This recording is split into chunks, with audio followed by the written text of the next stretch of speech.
8 साल 62 साल मेरा उम्र है, इतना साल से हम जो कुछ किया है हम लोग सब उस दिन में पानी में बहा दिया। कोलकाता केसमधील खरा मास्टरमाइंड कोण आहे हे सत्य समोर आलेलं आहे।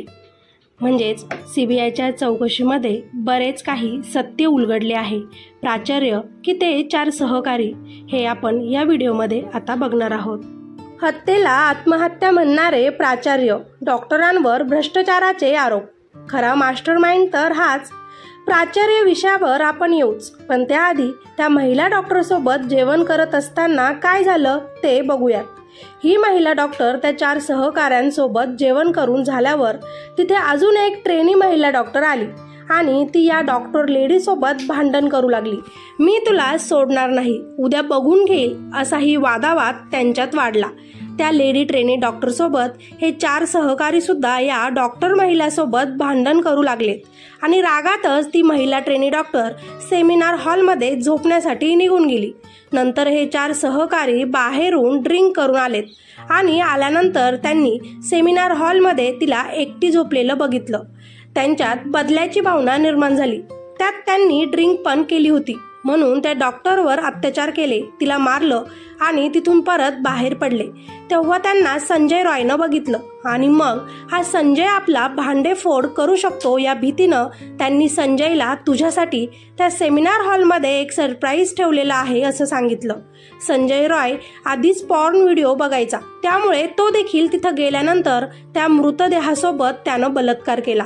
या चौघांनीही संजय रॉयलाच बळीचा बकरा बनवला असंही काही ठिकाणी म्हटलं जात आहे, पण याबाबत अजूनही घट्ट पुरावा सीबीआयच्या हाती लागलेला नाही। आता आपण खऱ्या मास्टरमाइंडकडे येऊ। कोलकात्याची लेडी डॉक्टर हृदयात धडकी भरवणारी ही घटना कानावर पडताच आपल्या अंगावर काटाच येतो। आरजी कार वैद्यकीय महाविद्यालयात 9 ऑगस्ट रोजी ही धक्कादायक घटना घडली आणि सगळीकडे एकच खळबळ उडाली। हे काम एकाचे नाहीच, खरा मास्टरमाइंड दुसराच कुणी आहे। हे प्रकरण खूप तापले असताना महाविद्यालयाचे माजी प्राचार्य डॉक्टर संदीप घोष यांनी मात्र कोणतेही गांभीर्य न बाळगता मुलगी त्या रूममध्ये एकटी का झोपली असे ते बोलले। तिच्यासोबत काय झालं, तिची अवस्था काय आहे बघायचं सोडून हे प्राचार्य तिने आत्महत्या केली आहे ही चुकीची बातमी पसरवत होते। पण आता कितीही मास्टरमाइंड असो, सीबीआयने त्या प्राचार्याला ताब्यात घेतले आहे। या प्रकरणात पीडित डॉक्टरांच्या वडिलांनी सीबीआयला 30 संशयितांची नावंही सांगितली। या प्रकरणाला आता नवं वळण मिळालं आहे आणि खरे चेहरे हळूहळू समोर येत आहेत। अतिशय धक्कादायक खुलासे देखील आता झाले आहेत। डॉक्टर घोष हे कोलकाता येथील त्याच आरजी कार मेडिकल कॉलेजचे प्राचार्य होते, जिथे 31 वर्षीय प्रशिक्षणार्थी डॉक्टरावर बलात्कार करून तिची हत्या करण्यात आली होती। खरे तर घोष यांची ताकद आणि त्यांचा दबदबा सर्व काही सांगून जातो। पोस्टमॉर्टम रिपोर्टनुसार त्या डॉक्टरांच्या प्रायव्हेट पार्टवर खोल जखम झाली होती। गळा 2 वेळा दाबून तिचा खून केला गेला। त्याआधी तिच्यावर अत्याचार झाला। तिचे पोट, होठ, बोटे आणि डाव्या पायावर जखम्याच्या असंख्य अशा खुणा होत्या। तिच्या चेहऱ्यावर एवढ्या जोरात वार करण्यात आले की चष्मा तुटून डोळ्यात घुसला। इतकं सगळं त्या प्राचार्याला दिसत असून पण त्याने संबंधित ट्रेनी डॉक्टरने आत्महत्या केल्याचे मृत डॉक्टरांच्या कुटुंबियांना सांगितले। या प्रकरणाचा तपास करणाऱ्या सीबीआयने डॉक्टर घोष यांना वारंवार चौकशीसाठी बोलवले, पण डॉक्टर घोष हे गेले नाहीत। वरून माझ्याच जीवाला धोका आहे असे ते त्यांना म्हटले। अखेर 16 ऑगस्ट रोजी सीबीआयने त्यांना ताब्यात घेतले। दरम्यान डॉक्टर संदीप घोष हे यापूर्वी कलकत्ता नॅशनल मेडिकल कॉलेजमध्ये उपप्राचार्य म्हणून काम करत होते। ते एक सर्जन आणि ऑर्थोपेडिक्सचे प्राचार्य आहेत। त्याच हॉस्पिटलमधील काही शिक्षण घेत असणाऱ्या डॉक्टर्सने सुद्धा काही गोष्टी आता उलगडल्या आहेत। डॉक्टर संदीप घोष यांना भ्रष्टाचाराच्या गंभीर आरोपांनी घेरलेच नाही, तर त्यांचा इतका दबदबा होता की 2दा बदली होऊनही त्यांना कोणीही पदावरून हटवू शकले नाही। प्राचार्य बनलेल्यांच्या यादीत त्यांचा क्रमांक 16वा होता, पण रातोरात ते पहिल्या क्रमांकावर येऊन पोहोचले। त्यामुळे नाराज झालेल्या एका विद्यार्थ्याने आत्महत्या करण्याचा देखील प्रयत्न केला होता। तसेच नीटमध्ये टॉपर राहिलेल्या विद्यार्थ्याने आत्महत्याचा प्रयत्न केला होता। त्याच्याच वडिलांनी सांगितले की माझ्या मुलाचा नीटमध्ये 299वा क्रमांक होता. भौतिकशास्त्रात सर्वाधिक गुण मिळवणाऱ्यांमध्ये तो दुसऱ्या क्रमांकावर होता. आम्ही एका छोट्या गावात राहतो, पण मुलगा एक मोठे स्वप्न पाहून कोलकाता सारख्या मोठ्या शहरात डॉक्टर होण्यासाठी आला होता. संदीप घोष प्राचार्य होईपर्यंत सर्व काही तिथं ठीक चालले होते. पण संदीप घोष जेव्हा प्राचार्य बनून तिथं आलेत, कॉलेजचे वातावरण अचानक बदलले. त्यांनी तिथं शिक्षण घेत असणाऱ्या अनेक मुलांना त्रास दिला आहे. त्यांच्या भ्रष्टाचार आणि अनियमितीबद्दल कोणीही काहीही बोलले तर त्यांनाच लक्ष केले जात असे. घोष यांच्यासाठी विद्यार्थ्यांचा एक गट काम करत होता. हा गट अनेक विद्यार्थ्यांविरुद्ध FIR दाखल करत असे. त्या मुलांचे वडील पुढे बोलले, माझ्या मुलाला कोणत्याही कार्यक्रमात सहभागी होण्यास, ग्रंथालयात किंवा सभागृहात जाण्यास बंदी घातली होती. माझ्या मुलाला व्यायामशाळेत इतर रूममध्ये किंवा वर्गात बसण्याची परवानगी दिली जात नव्हती. माझ्या मुलाला अनेकदा नापास केले गेले. जो मुलगा नीटमध्ये इतके मार्क्स आणू शकतो तो नापास कसा होऊ शकतो? सगळे पेपर सोपा जायचा, पण मार्क्स इतके कमी कसे?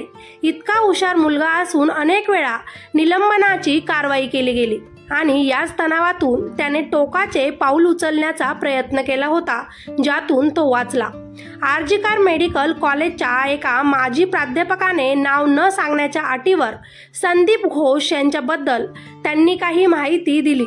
ते म्हणाले की वैद्यकीय महाविद्यालयात प्राचार्य नियुक्तीसाठी यादी तयार करण्यात आली होती. या यादीत संदीप घोष हे 16व्या क्रमांकावर होते. एकूण 4 वैद्यकीय महाविद्यालयांमध्ये प्राचार्यांची नियुक्ती करण्यात येणार होती, पण रातोरात संदीप घोष 16व्या क्रमांकावरून पहिल्या क्रमांकावर आले होते. त्यांना आर्जिकर हॉस्पिटल मिळाले. यामागे त्यांची राजकीय ताकद होती. डॉक्टर संदीप घोष यांच्याकडे सगळी सूत्रे देऊन पैसे वसूल करण्याचा मुख्य हेतू त्यांचा होता. नियुक्ती झाल्यानंतर संदीप यांनी चुकीची कामे करण्यास सुरुवात केली.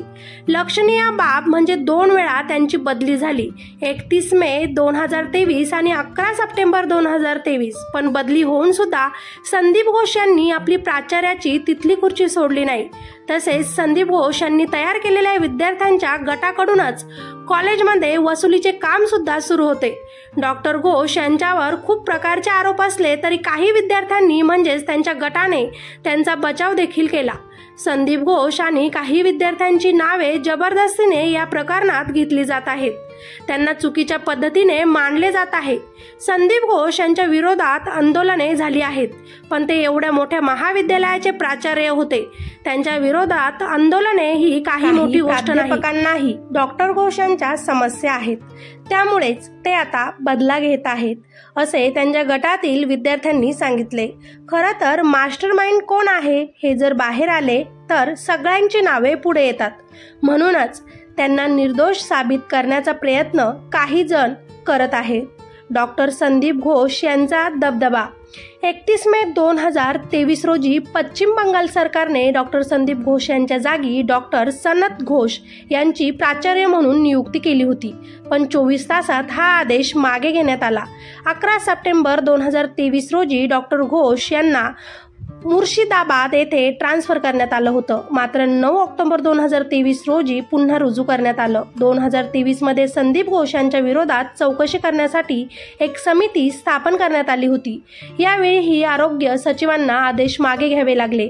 त्यामुळेच आता या प्रकरणात फक्त संजय रॉय नाही तर आणखी 4-5 जणांचा सहभाग असल्याची शक्यता वर्तवली जात आहे. मृत महिला डॉक्टरच्या वडिलांनी कुठल्याही प्रकारची मदत घेण्यास आता नकार दिलेला आहे.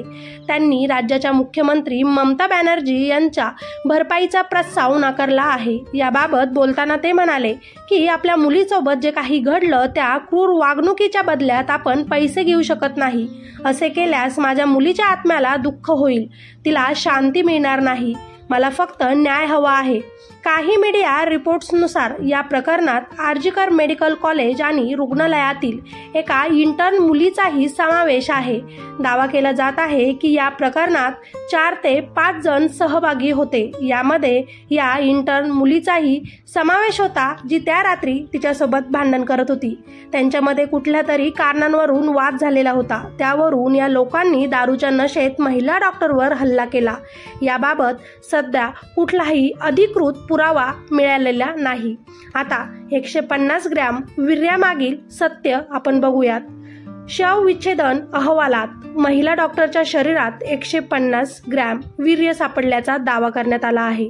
या आधारे हे देखील सांगण्यात आलं आहे की महिला डॉक्टरसोबत सामूहिक अत्याचार करण्यात आला आहे।